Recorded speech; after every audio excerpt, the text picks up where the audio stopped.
Good morning, everybody, and as usual, I think we can start with reviewing what we have done till now. And so first we try to summarize the basic vibrations, how to handle the vibration problems, and how to solve the single degree of freedom problems, and to see how we solve problems when there are piecewise constant right-hand sides, like in the case of the Coulomb friction. While in case of viscose damping, when the system is continuous, then there is a kind of exponential decay that we discussed on the second lecture. And then we spoke about it, that how we discretize in time and space by means of the computer, and then the computer cannot reproduce perfectly the settling signal because it's sampled in time and also in space. And because of the time discretization, it's still a linear problem, but it may become unstable, while the discretizing in space causes an error, okay? That later we also investigated with a simple problem. And then we started speaking about it, what happens if part of the structure is made of a computer and another part is a real mechanical system. So when we try to control a machine with a computer. And then we could see that the PD position control should work perfectly because it's like a spring and a damper. But and to decrease the position error, it's important to increase the gain, the proportional gain. However, if we start increasing the proportional gain, sooner or later the system will lose stability. So one solution would be the PID control, but the other solution would be that we really try to calculate it precisely, that where are the limits, and then we can already design our robot in a unified way, where the sensor, the processor, and the mechanical properties are synchronized properly. And to do this, we take into account the delay and the zero-order hold, which is caused by the sampling. It is like a periodic time delay in the system, so the system unfortunately becomes infinite dimensional, but it still remains linear.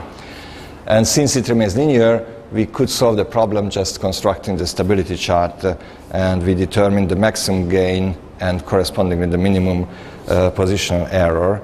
And then we could make some conclusions for the design and the control. And so last time, we spent it with two topics only. This was one, to calculate the vibration frequencies after the loss of stability, after the dynamic loss of stability, because the static loss of stability is simple. When the gain is just negative, then it doesn't work well. And also we calculated the fastest decay in stable cases, okay? And the reason why we did this, that finally we are not much interested in these vibration frequencies, because we could say that, oh, we want to be in the stable domain, and why to know the vibration frequency? The vibration frequency is good to know because it validates our model. So it was a theoretical model, it had several simplifications, and we wanted to know whether it is correct or not, okay? And when we saw that the vibration frequencies are really that low frequency vibrations compared to the sampling frequency, which is sometimes 1 or 2 range higher, then we could feel, or we were confirmed that, okay, our method is good and we are on the right track, okay? The fastest decay is important in design because we are also interested in stopping quickly, so to reach the position very quickly. And that was, so that's why it's also important, and indeed, you have to balance somehow between the two viewpoints, the positional accuracy and the fastest stop, and you may provide some kind of optimum control in this respect. And now the program today, although yes, last time I wanted to finish digital position control fully, but still there is one topic left, a little bit to speak about practical issues, because I know that many of you did this, because actually you try to control with the computer your actuators, and then you try to interfere. But when you do this, there are many practical problems which occur, and which were oversimplified in some sense, and still in practice they are important. I would like to speak about 3 of these. One is the high frequency dynamics, the neglected or unmodeled high frequency dynamics. and the corresponding filters. I know many of you have publications on the application of the filters, which causes further delay in the system when you try to filter the signal, because these are also digital filters usually. Then a little bit about the DC motor, because now I totally neglected the electric part, or almost totally neglected the electric part. So if you try to model the electric motor more precisely, then how the model will be modified. And also it's related somewhat to the electric motor, that there are certain saturations. The motor are unable to do as large force as we want, so there is a kind of saturation in it. And then I hope we will finish it just in the first block, and then we will start talking about the digital force control, where I will not speak so much about the, I will not give the derivation in all details, okay, because these are really somewhat lengthy. But you will see that the way of the calculation is similar as in case of position control, but the results are even more complicated, although still nicely arranged, okay? So still a few words about digital position control, okay? So this will be the first topic today. And then we will speak about certain aspects we still had no time, and one thing will be the first so practical issues.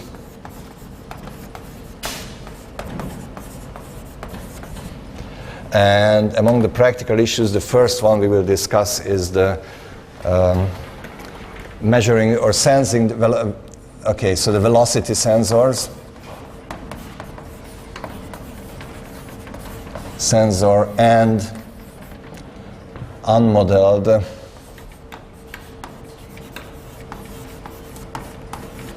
or in English it's double L anyway, unmodeled high frequency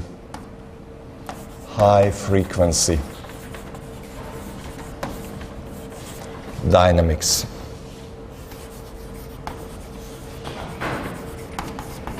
Okay, the problem is the following. If we have this original structure, okay, I will just picture it here quickly in the right-hand side, because we will have to refer to this a couple of times. So when we have this block with mass m, this one, we have the Coulomb friction, we have the sensor, which senses the x position, and we try to send back the signal to the processor, okay, which will then guide us to provide to the DC motor, which will then provide the control force through a ball screw. Okay, so that was our original. So now the first problem will be the measurement of x dot. Okay, so why do we have problems with the measurement of the velocity if we try to do it this way? The main essence of the problem is the following. If we have the signal, okay, if we have the signal time t x, okay, then we spoke about it that now I just picture it in thin line, okay. This is what we expected, and we said that okay, now we will sample it at certain time instance, okay. And we will go ahead like this. This is tj plus 1, and these are the tau's, okay? The problem is that in case of robots, the robotic arm itself is often also elastic.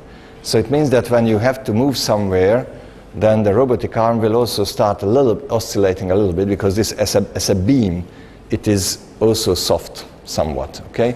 So when you stop with the robotic arm, it will have a high frequency dynamics, because the beams are usually quite rigid, okay? They are quite large and rigid and stiff, but still when you stop it, it will vibrate a little bit, okay? So in reality, we have a spring on the top of this and a block, okay? And another block, relatively large stiffness,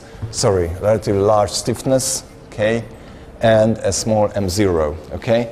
And when you move with this, this will vibrate on the top of that, okay? So it tries to imitate a case when you have a robotic arm which is actually rotated, for example, and when you stop somewhere and you go, for example, fast, and you really try to stop quickly, then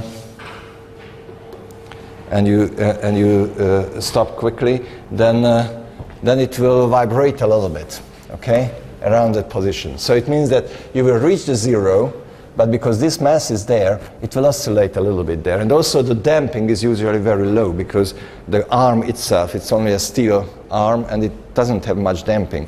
So when you stop somewhere, there's a slight little vibration for a while, okay? Maybe I pushed the wrong, yeah, this is the one I have to push, I suppose. Yeah, okay. And so it goes and it stops suddenly. Which will mean that actually the real signal, which now I will try to represent with, maybe I will put it with yellow, okay? This will mean that that's the real signal. There will be a high frequency oscillation on top of that, okay? A small amplitude, high frequency oscillation, okay? So it will be like this, and this slight little wiggling, little vibration, this is the unmodeled high frequency dynamics, okay? Which is just the difference between the average value and this one. And this small one, I will present it with yellow too, okay? And this, it will show that this thing causes this little vibration on the top of that, okay? I think it's quite clear. As you see, you may say that, okay, it's not a big problem. It's usually a very slight oscillation, so it shouldn't cause much problem. And actually the positions are not much different because maybe it's only hundredths of a millimeter or a micrometer range, so it's a very small oscillation. But when you measure the velocity is affected by this very much because actually here, for example, or here, I just put it in a funny way here, okay? For example, here, the velocity, that I usually denoted by blue, it will be measured like this, okay? So this will be the x dot at tj measured because this yellow stuff will oscillate, okay? Or sometimes you see, for example, here, x dot at tj minus 1 will be something like this. It is absolutely wrong for us, okay? We do not want to control the system according to this wiggling. We want to control the system according to this one, okay? So all in this here also, you see, as you look at the derivative, it depends, of course, how you did it in your exercise book, so it may look this or that way, but these velocities are noisy, okay? So the signal is noisy. The velocity signal is noisy due to this high frequency, very small high frequency oscillation. So unfortunately, measuring the velocity will take this noise into our system and it will cause problem. So unfortunately, the PD controllers are sometimes not as good as the real viscose damper because the real physical viscose damper is nice, but as we measure this fine thing, this will be amplified with this vibration. So instead of this, actually, we would like to have this one. This is what we need. We need this.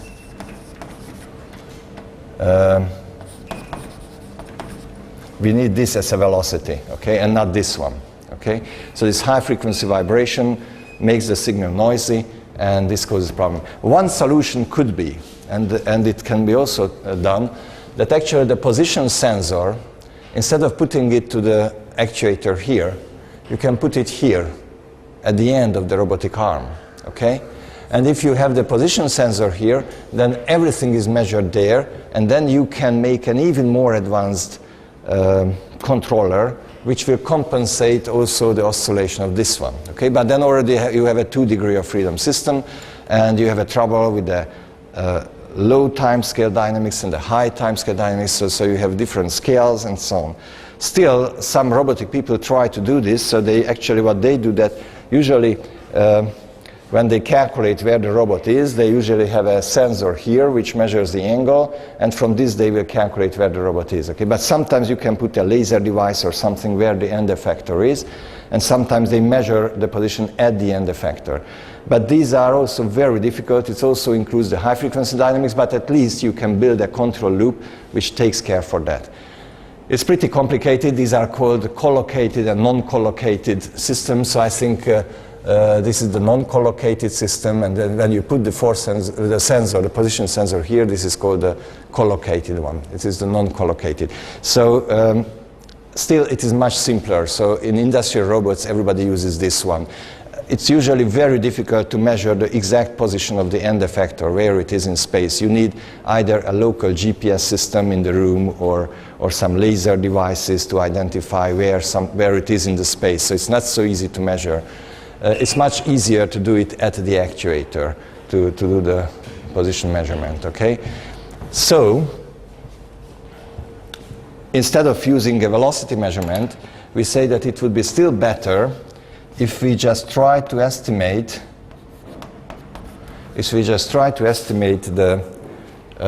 this velocity by this, okay?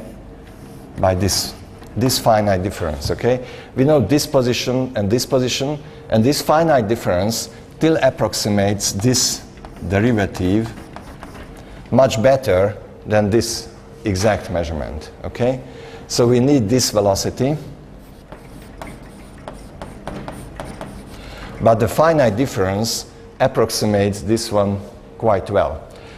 In other words, you can say that you filter the noise, okay? So actually, finite difference is the simplest way to filter the noise, okay? We should filter the noise.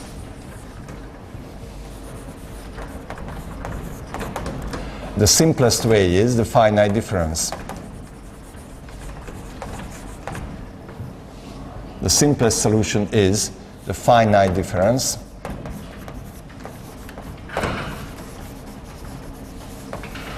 So we will say that when we need x dot at tj, we will use instead x at tj minus x at tj minus tau over tau. And of course, this will be only an approximation, okay? And that's already a kind of filtering, okay? Of course, there are much more complicated filters, but the more complicated filter you use, for example, the most complicated one is that you do the Fourier transformation of the whole signal. You will cut the spectrum, you will drop away the high frequency, you keep the low frequency only, and you transform it back. That it needs a lot of calculation time. And actually, if you do this, you will increase tau a lot, okay? Because you will need more calculation time. So you will lose your speed. And then when you do this, then you say, oh, I have to, and then I will buy an even faster processor just to jam everything into it and so on. So it's an infinite loop always. You always want to do it better, which will need more time to calculate, and then you will need an even faster processor. So it's, but what will it mean? It will mean that when you try to implement the control force, Fc, okay, here is Fc, then originally we wanted to use a PD controller, so it was minus P times x at Tj minus D times x dot at Tj, okay? Sorry, Tj minus tau, yeah, of course there was a delay, sorry. So Tj minus tau minus capital D times x dot at Tj minus tau, and this was valid in the interval T in Tj and Tj plus tau, okay? So in this interval it was this, and instead of this, we will use this, okay? So instead, we use two path positions, and the main advantage is that we don't need a velocity sensor, so we will use position sensors only. And then it will mean that f c of t will be minus p times x at tj minus tau minus d times, and we use x at tj, but since the velocity is there, I have to shift it further back. So it will be tj minus tau minus x at tj minus 2 tau divided by tau. Okay? Can you see? So it's already shifted back by 1. So if I want to estimate x at tj minus tau, then minus tau will come here and it will be minus 2 tau there. Okay? So practically it will mean that the control force is calculated from two past values. So it will be minus capital P plus capital D over tau times x at tj minus tau, and minus capital D over tau times x at tj minus 2 times tau. Okay? In other words, we simply have a controller. Sorry, that's plus. Okay, it's important. Minus, minus, it is plus. So the two values in the past use, it's positive. It's negative, it's positive. Okay? And actually it is larger than this one, okay, because P is positive. So it will be, I can write it as minus P1 times x at tj minus tau plus P2 times x at tj minus 2 times tau, okay? So you can use past values. The number of multiplications and addings is the same, 2 multiplications, 1 adding only. And you don't need a velocity sensor. So it looks as a much cleverer way to do the whole calculation. Okay. So in this case, we will say that all right, then the equation of motion will be mass times x double dot t equals to minus p1 times x at tj minus tau plus p2 times x at tj minus 2 tau, okay? And now we should repeat the whole calculation again. We should check whether our positional accuracy is better or worse, whether the maximum gain is larger or smaller, or what happens. What do you think? What's your physical feeling after all this? So will this strategy better or worse? I mean, for stability, from stability viewpoint, can you use the same large gains or not?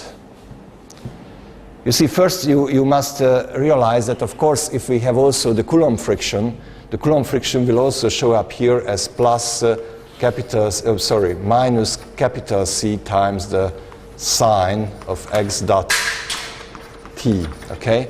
And now again, if you want to estimate the error, the position error, then in the position error now you have two values here. So actually it will be capital C over P1 minus P2. Or actually these, you could write here absolute value if you still don't know which is larger, but we already see that P1 will be larger than P2, okay? So it will be just something like this, because if you substitute a constant value, then this will be 0, because the derivative of the constant is 0, and these will give just P2 minus P1, and you rearrange it and you will get something like this, okay? It will be capital C over P1 minus P2, because actually P1 will be larger than P2, okay? So these two proportional gains with respect to the past will look like that. So already the error is not so trivial, how it will look like, the position error. But considering the stability, yes, we are happy with it that we got rid of the noise. We could get rid of the noise, but we refer to the past more, okay?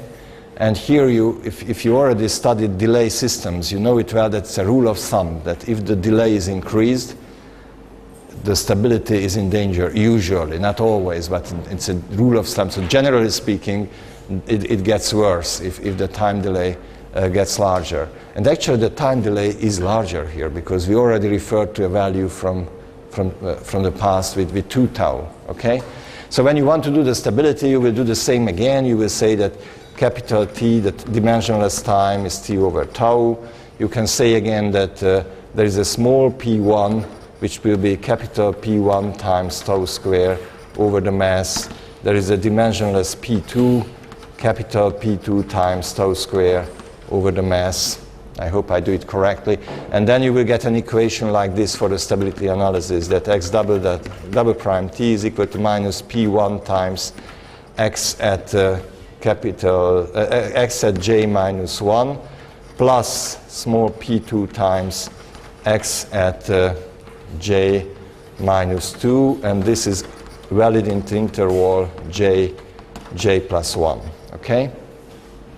Of course, I'm not going to repeat now this whole calculation, but as we discussed it yesterday, that maybe it will be good to check whether you really understand the whole process. So all those who want to get the credit for this course, we agreed that this will be a home assignment now, okay, to carry out the calculation that how it will look like. I will even give you more or less the results approximately, okay, and then you will see whether what you do is correct or not. And Dr. Zhang will tell me if I say something wrong, okay, but I hope so. So the way you have to do it indeed is the same as before. You have to define it that it is AJ. This is the acceleration on the jth interval. And then you can build up again a discrete map, okay? Because otherwise the solution will be the same. The only trick what you will have to take care of, and it's not absolutely trivial, you know, because from this point, of course, everything will be the same. So you can still say that x at x prime at t is equal to x at x prime at j plus aj times t minus 1, and x, this is x prime at t, and x of t will be x at j plus x prime at j times t minus 1, t minus j, sorry, the time which has passed, t minus j, plus 1/2 times the acceleration times t minus j squared, okay? So it's like this, okay? And then you can calculate x at j plus 1, x prime at j plus 1, but now we have 2 values from the past. So when you start building up the discrete mapping, then it will start with 4 values now. You will need xj, x at j plus 1, x prime at j plus 1, and a j plus 1, okay? And you will have to build up a 4x4 matrix, okay? It's a 4x4 matrix now.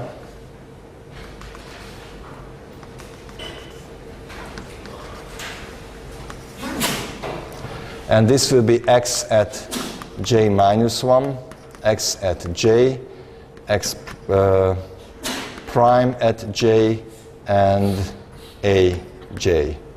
Okay? It's a bit funny. It will look like the Cauchy transformation, what we did in the very first with the numerical analysis. Okay, so it's a 4x4 matrix, and there are certain parts which can be filled up in a quite trivial way. For example,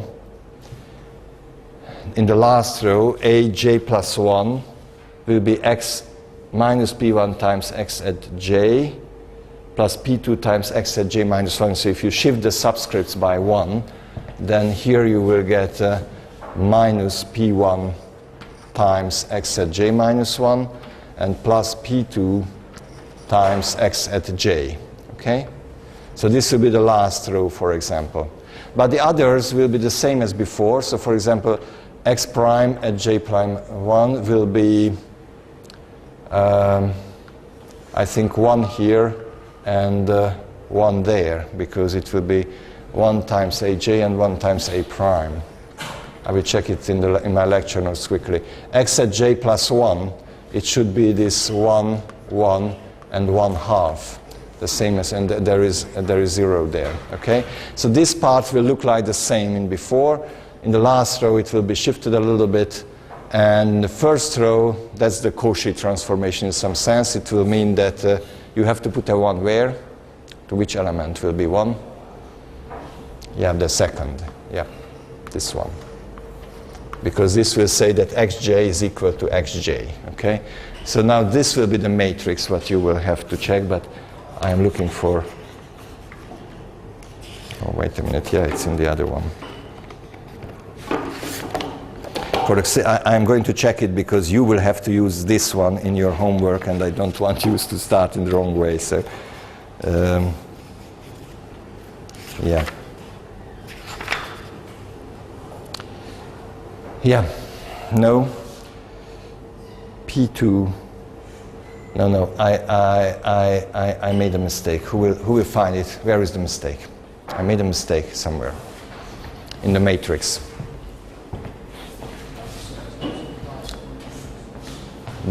Which row? Which row is wrong?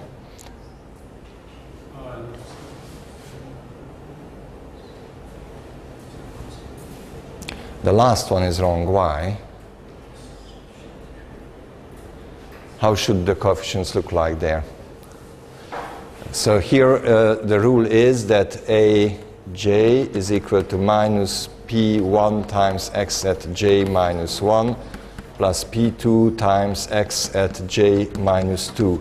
If I shift it by 1, then Aj plus 1 is equal to minus P1 times x at j plus P2 times x at j minus 1. So how should I have written it?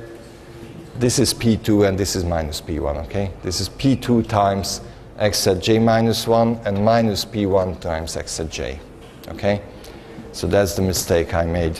So I will correct it with the red, okay, just to correct it in your lecture notes. So this is P2 and this is minus P1, okay? Because minus P1 times x at j, I should have written it in the other way around, so that's messed up for me. But I hope it is clear, okay? I hope it is clear because now this will be your homework, okay? That from this, there is a matrix A, you will have to calculate this characteristic function. Actually, you can do it by hand, but you can also do it with Maple or Mathematica if you want, okay? And then you will get 4 characteristic roots. And it should be checked whether they are all within the open unit disk. But then again, you can use the Möbius transformation, you can use the Hurwitz criterion, Routh-Hurwitz criterion, and you can check what will be the stability chart, okay? Yeah, that's the way to do it, okay? And then the character of the stability chart, it will be something like this, okay? So here you have to present the stability chart in the plane of P1 and P2, okay? This will be very funny. I'm not going to give the values just to give you that how it looks like, okay? There will be you will see which Hurwitz determinant. Maybe you will have to calculate the third Hurwitz determinant. You know the Routh-Hurwitz criterion, and you know where to find it, for example, if it's higher than 3, okay? And the stable region will be something like that, okay? This will be in the P1, P2 plane. It will be something like this. And actually, the best position error will be somewhere here, okay? Where it is the thickest, okay? So you will have to find that point, okay? Which gives you the best accuracy. But anyway, I am still happy if you can calculate this chart, and I will give you the results approximately, okay? And you will see that what are the approximate results, and you will tell the exact ones, okay? Approximately,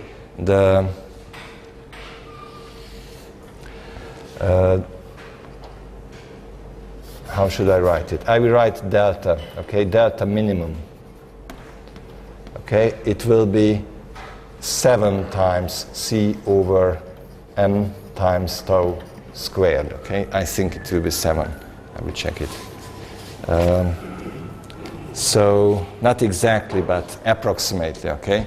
So you are in this range, in 7 times c over, and the previous one was only 4 times c over m times alpha. So you see, this one is actually a bit worse than measuring the vibration, but when you measure the vibration, you have problem with the noise, and this will destroy your control, and it will cause a lot of problem.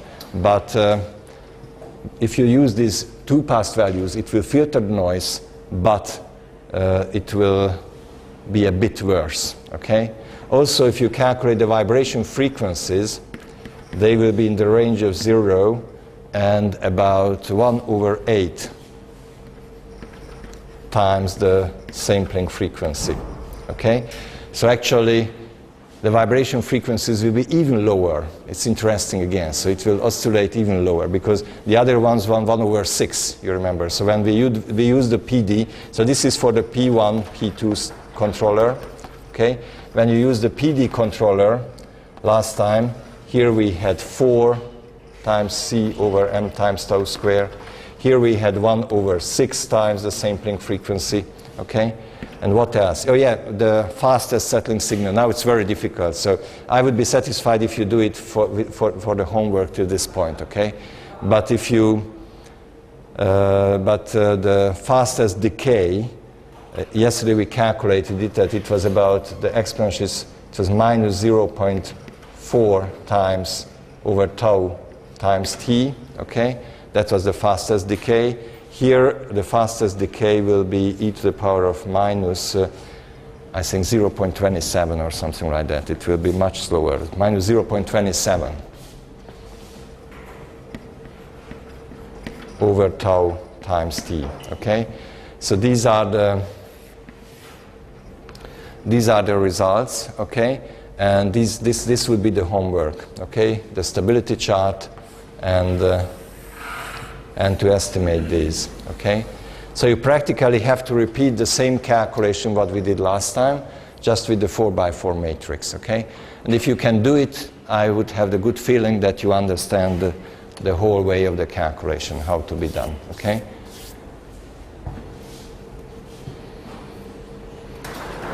Okay, I will put it up.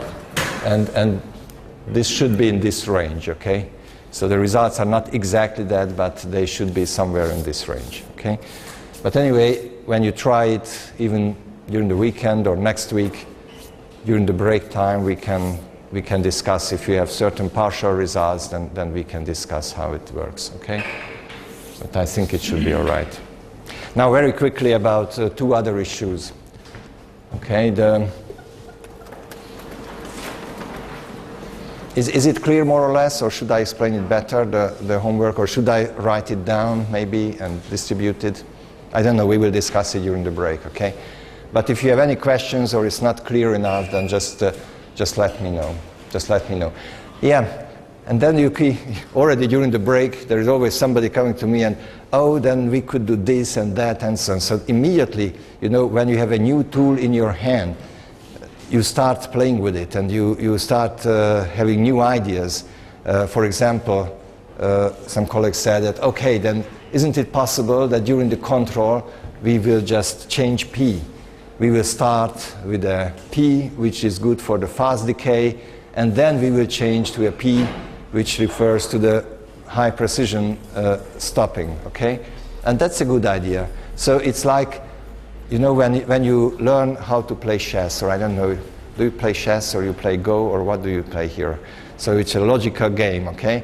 And when you teach somebody to play chess and you teach your kid that, for example, how to step with the horse or something, which is a bit complicated, okay? Then suddenly, it's a difficult thing, but suddenly the kid will start making combinations with that, okay? So suddenly you have a new tool in your head and you have many new ideas what you can do with this. So I hope that this will be something like this, that it will come into your mind immediately. And suddenly you come into your mind that, okay, so we were always told that we are not supposed to use acceleration signal because the acceleration is extremely noisy, okay? Because the high frequency if you see the acceleration signal, it will be very, very noisy, okay? Somebody who does measurements know it very well. So usually the accelerometers are not used in these feedback loops, or almost prohibited. They advise against it, that don't use accelerometers.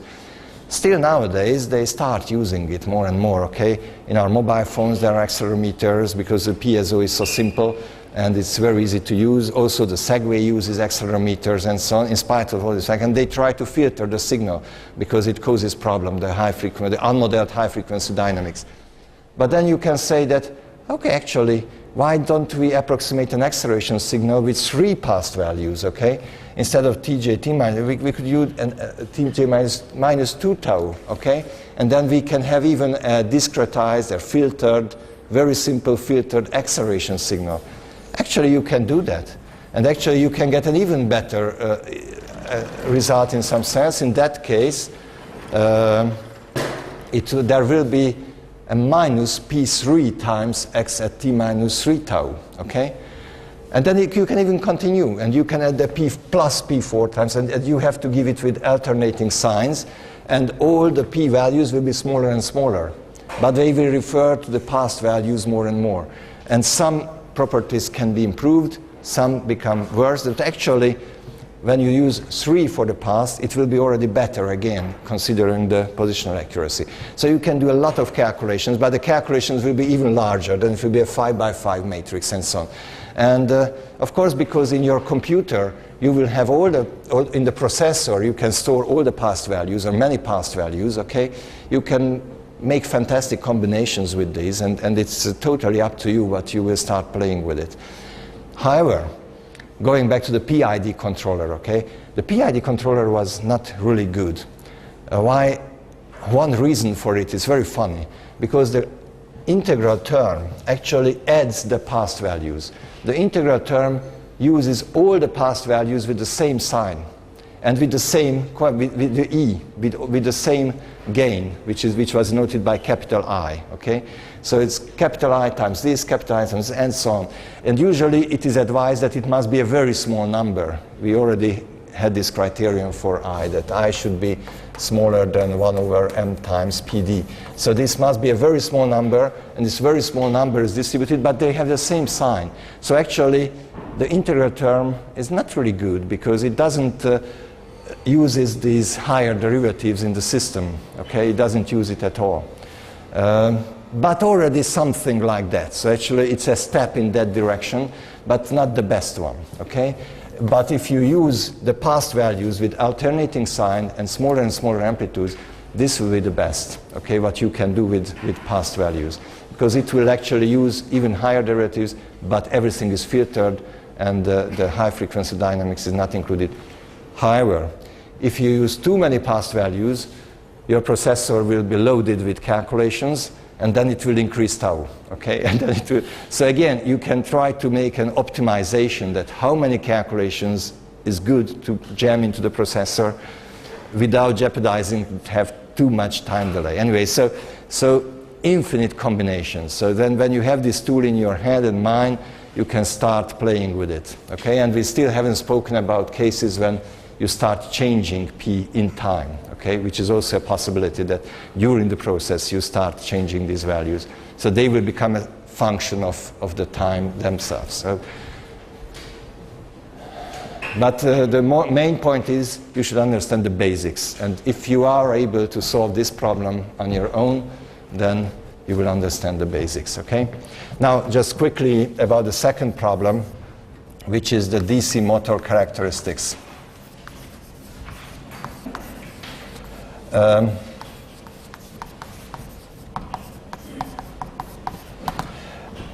Actually, the DC motors catalog has a diagram like this, where they have the torque.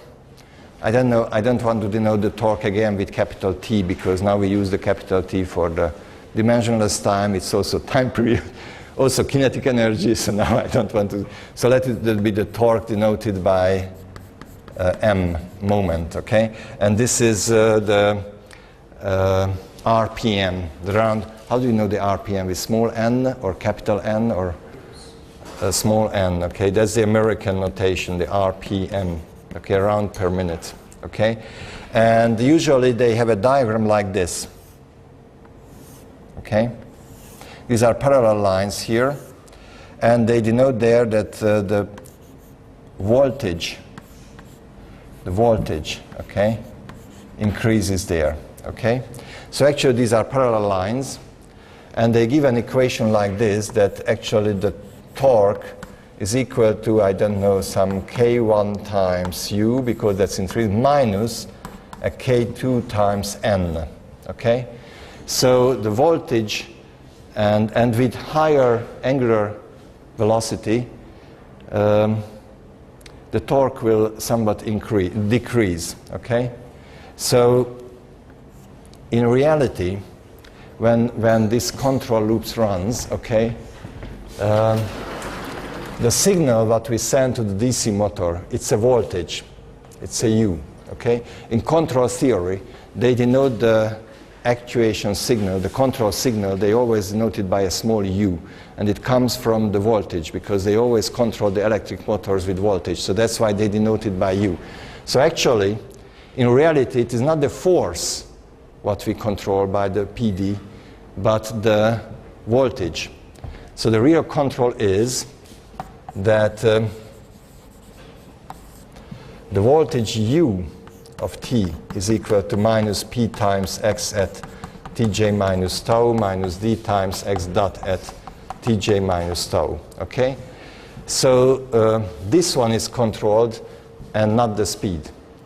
But the rotation of the speed is actually proportional to x dot, because the speed of rotation of the actuator through the ball screw will be proportional. So there will be a gear ratio on the ball screw, and this will give us that the rotation is converted into x dot. There will be a, I don't know, a number which will just transform one to the other. So now, if you, and of course this torque which is given, this will be proportional to the control force, because through the ball screw, this will transform it into a force. How are these transformations? So actually, if you want to calculate capital omega from the round per minute, then it should be 2 pi times n times 1 over 60, I think, because per minute, and the minute is 60 seconds, yeah. So it will be actually n over 9.55, I think it is the number what in design they usually use, 2 pi over 60, no. Did I do this conversion correctly? 1 round is 2 pi radian, okay? And 1 minute in the denominator is 60 seconds, but 2 pi over 60, it cannot be 9.55. I don't know what's the conversion, but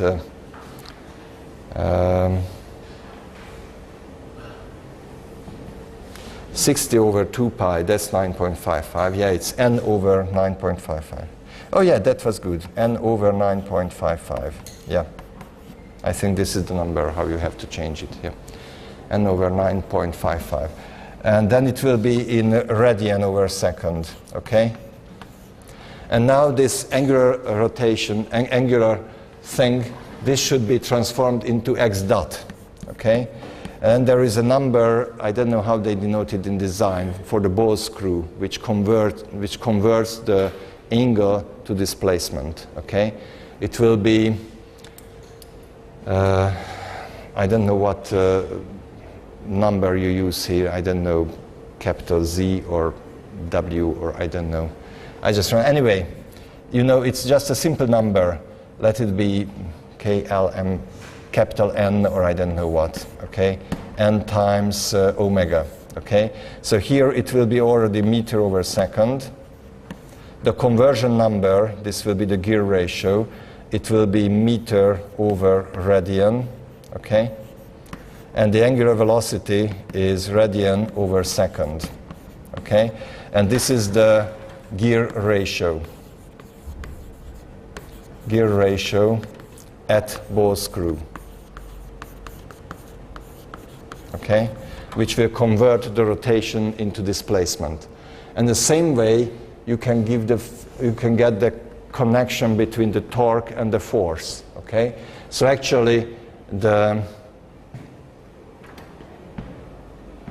probably the same n. So it will be the torque will be n times the or the force Fc will be actually 1 over n times the torque or something like this. Okay, so you can convert again because the force is Newton, and this will be then radian over, how will it be? It's 1 over n will be radian over meter. Yeah, that will be all right.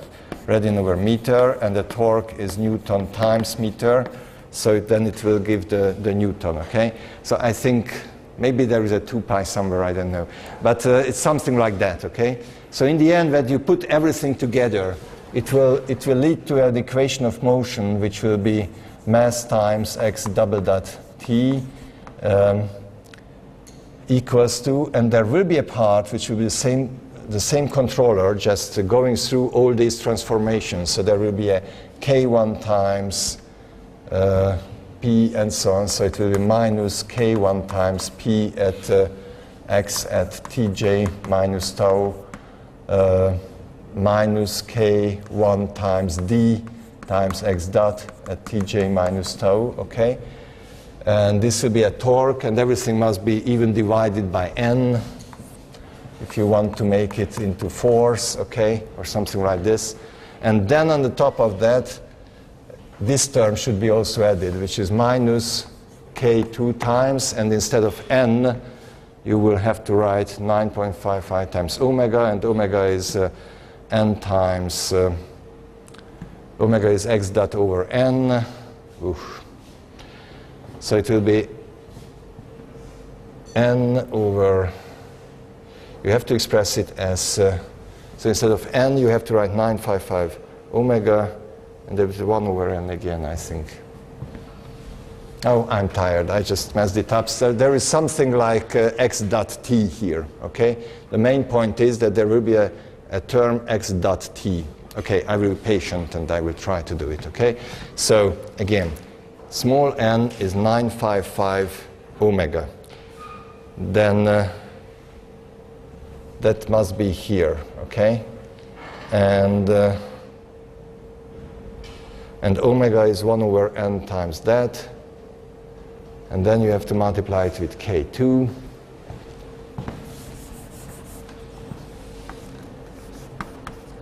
K2 times 955 times omega is 1 over capital N times x dot at t, okay?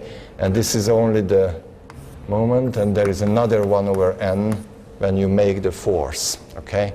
So it's something like that. It's a very, very many conversions. It's rather interesting. The main point is that this term here will give a damping. So it will be like this, m times x double dot t plus c times x dot t equals to, and this term can be again unified into a new, I don't know, minus p tilde times x at tj minus tau minus d tilde times x dot at tj minus tau, okay? So just conversions, okay? But this is the new term here, okay? So actually the motor characteristics will lead to a damping in the system, like a viscous damping, Now, you can repeat the same calculation again, but now it's even more complicated. This could be also a homework, but it's more complicated because now again you can say that this is AJ, but it's already a differential equation. It will not be true anymore that maybe it should be denoted by UJ or something. It's not constant acceleration anymore because there is this damping term. Now you have to use differential equations to solve it and so on. So it's a bit longer process, but the result, if you do it, it will be very similar in the PD plane, okay? Even if you transform it back to the original PD, because without these characteristics, the stability chart would be something like this, okay? This would be the stable region if C is equal to 0. So if there is no character, the small c, okay, the characteristics not taken into account. If it is taken into account, the stability chart will change like this. It will be just larger.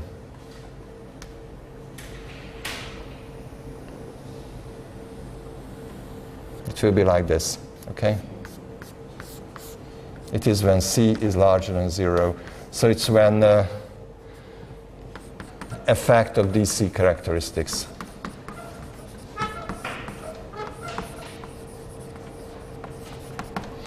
So it's not surprising at all. It will be a little bit better. It will be not 1/4, but I don't know, 3/5 or something. So it will be a couple of percent. Yes, please. How do you get the coefficients of the K1 and K2? I remember that we cannot get the values from the manual of the DC motor to. Oh yes, you can. Well, I don't know. I use Maxon motors, and they give it perfectly. Yes. Is it with double X? I don't know. So they give these numbers, K1 and K2, and they even give the diagrams. They even give, for example, the region where you have to cool it. So usually there is a region denoted that here cooling is needed. This will be important. This cooling is needed in case of force control. But in case of force control, very often they don't let the motor move. They just constantly push something, and they don't move. And then if the torque is high and you don't let the motor rotate, they will start warming, and they can burn down. So they usually, quite precisely, they give these diagrams. Or in the past they did, I don't know. You know, recently, I haven't worked in the laboratory, but when I was younger, I worked a lot. And at that time, these numbers could be obtained, okay? But we can talk about it, okay? You will show me your motors, and we will check it, okay? So that was one thing. There is a further complications, namely that this diagram is also stationary. So there is no dynamics in it. So if it runs with a constant angular velocity, then you get a constant torque. But if everything is changing, there is a dynamics in it. The dynamics is related to the inductivity in the coil of the electric motor. If you also take into account the inductivity, how do you know the inductivity of the coil? Of the coil of DC motor. The inductivity, I don't know, it's also capital I or capital J or capital L. L is UL, capital L, okay? I am bad in electronics, so I even don't know the unit. What is the unit of the inductivity? I don't know. Something, anyway. But if you also have this inductivity L, and then you also take it into account, then it will be like this. L will be transformed, and there will be a third derivative of the T, plus mass times X double dot T plus C times X dot T equals to the control force. So even this will show up, okay? And then even more complicated to solve it, but still you can do it because you can solve, only linear equations have to be solved. So it can be repeated again. The chart is not affected much, fortunately. So not much difference. So usually the conclusion is that usually, I'm not sure about it, but usually it can be neglected. So the inductivity of the coil, okay? But an electrical engineer, maybe he would have a different opinion on that. And just the very last comment finally on the saturation.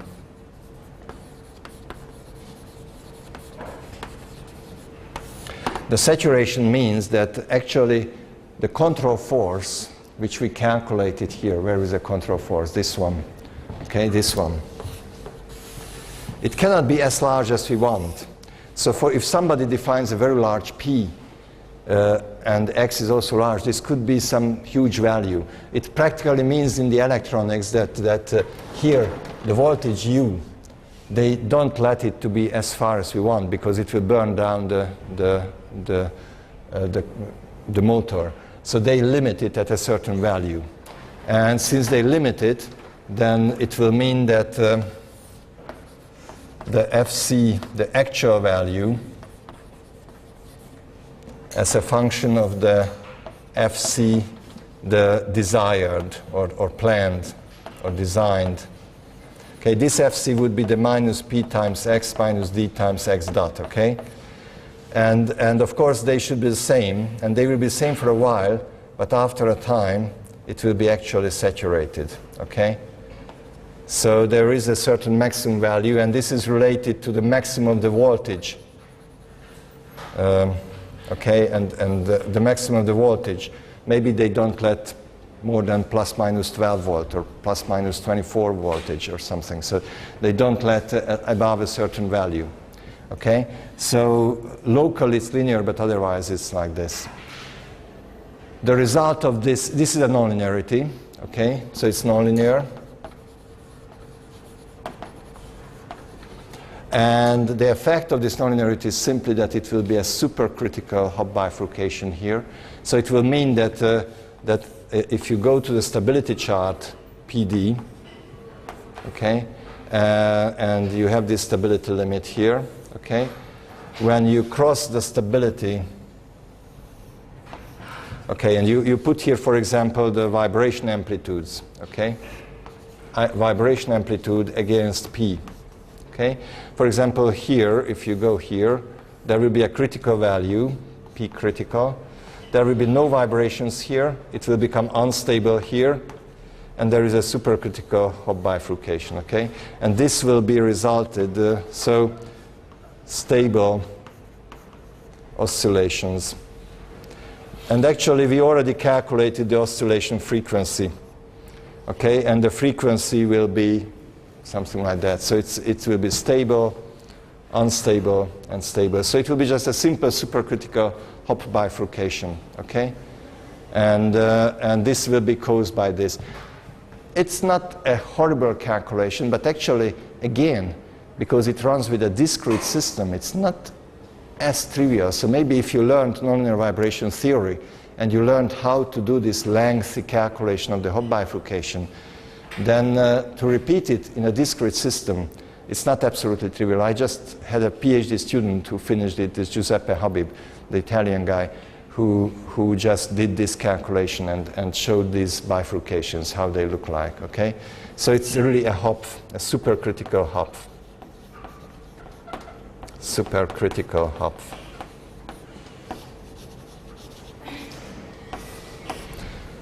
Okay?